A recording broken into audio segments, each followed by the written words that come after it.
Protéger son vis-à-vis exposé à l'ombre, c'est pas si compliqué, je te montre tout de suite les plantes que tu peux mettre. En plus, ça tombe bien parce que ça commence à être le moment de planter. On commence par une des plantes les plus originales pour faire une haie, le camélia du Japon. Il a une floraison généreuse en février-mars avec des fleurs super originales, je vous montre ça. Son feuillage, quant à lui, est vert brillant, bien épais. Il adore l'exposition à l'ombre et il préférera aussi les sols acides. Toutes les plantes que je vous présente ici, si vous souhaitez les installer en haie, il suffit de les espacer de 80 cm de centre de pot à centre de pot. Si vous voulez, vous pouvez également les mettre en pot, pourquoi pas pour briser la vue d'une terrasse ou d'un balcon. Ça résiste très bien au froid, ça résiste plutôt bien à la sécheresse, mais ça préfère quand même de l'humidité, l'avantage d'être à l'ombre. Et les racines sont inoffensives. Pour pas que la vidéo dure trop longtemps, je vous présente les plantes brièvement, mais vous pouvez retrouver toutes les informations nécessaires à leur culture et à leur plantation sur le site internet. Autre plante que je vous recommande vivement pour des haies, le photinia, mais ici c'est la variété Pink Marble. Pourquoi? Car elle a un feuillage panaché, donc ça pourra vraiment apporter davantage de luminosité à votre coin d'ombre. Au niveau de l'entretien, c'est très simple, vous pouvez tailler 1 à 3 fois par an, c'est ce qui lui permettra de rester bien compacte et bien touffue.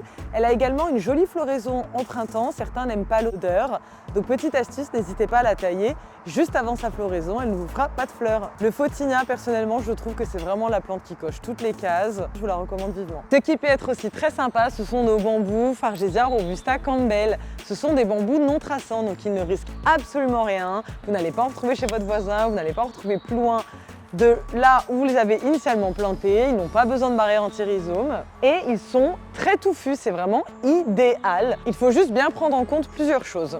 La première, pensez à les arroser car les bambous qui ne sont pas assez arrosés vont avoir tendance à jaunir et à perdre leurs feuilles. Et autre chose, c'est moins lumineux que la plante que je vous ai précédemment montrée. Graphiquement, ça a aussi un côté classe et c'est facile à tailler. Il résiste également bien au froid. À taille adulte, il va atteindre jusqu'à à peu près 3 mètres, peut-être 4 mètres de hauteur. Vous avez également l'Okuba du Japon. Alors pourquoi je vous le montre ici? Je trouve que c'est un très bel exemple car on peut voir qu'il a un port naturellement arrondi sans taille, mais aussi parce qu'on est clairement dans un coin qui est totalement à l'ombre et vous pouvez voir la luminosité que ça apporte. Il a un feuillage tacheté, vert et jaune clair et il vous fera aussi des toutes petites fleurs qui se transformeront par la suite en petites baies rouges.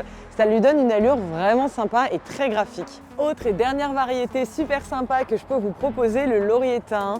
Il vous fait des jolies petites fleurs qui ont une odeur de miel et qui sont très mellifères. Et c'est pareil, à taille adulte, il atteindra 2 à 3 mètres de haut et il est très facile d'entretien. Après les fleurs viendront les petites baies violettes dont les oiseaux raffolent également. Pareil pour son port, naturellement assez buissonnant et assez arrondi. Vous pouvez bien évidemment retrouver toutes ces plantes sur notre site internet et dans toutes les tailles. Bye!